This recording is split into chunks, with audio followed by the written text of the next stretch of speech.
اللہ کے نبی نے فرمایا بچہ 7 سال کا ہو اسے نماز سکھاؤ، 7 سال 8 سال 9 سال 10 سال کی عمر تک یہ مکمل نمازی بن جائے، اور 10 سال کے بعد نماز نہیں پڑھتا، وارثوں کا ماں باپ کا فرض ہے اسے مار کے جبر کر کے نماز پڑھائیں۔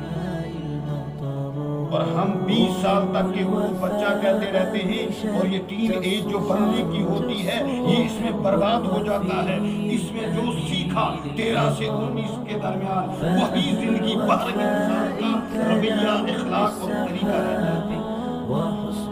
اس وقت ہم ان بچوں کا خیال نہیں کرتے، ان نوجوانوں کا خیال نہیں کرتے، ان طالب علموں کا خیال نہیں کرتے۔ میرا نبی کیا فرما رہا ہے؟ او ولد صالح، نیک اولاد چھوڑ کے چلے جاؤ گے، یہ نماز پڑھے گا، نماز پڑھنے کے بعد کہے گا ربی رحمہما کما ربیانی صغیرا، یا اللہ جس طرح بچپن میں میرے باپ نے میرے اوپر رحم کیا، میری ماں نے میرے اوپر رحم کیا، اس وقت میرے بدن میں کپڑا نہیں تھا، ان نے کپڑا پہنایا، اس وقت میں سردی سے بچ نہیں سکتا تھا، مجھے سردی سے بچایا، گرمی سے بچ نہیں سکتا تھا، گرمی سے بچایا، پیشاب میں نے کیا، ماں نے سوکھی جگہ میں مجھے رکھ کر خود اس پیشاب کی جگہ میں سو گئی۔ اللہ آج وہ ماں اسی طرح بے بس ہے جس طرح میں پیدا ہوتے تھا۔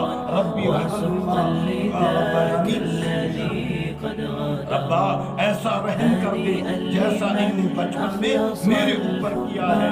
اللہ سب سے زیادہ اس اولاد کی دعا ماں باپ کے حق میں کیا کرتا ہے؟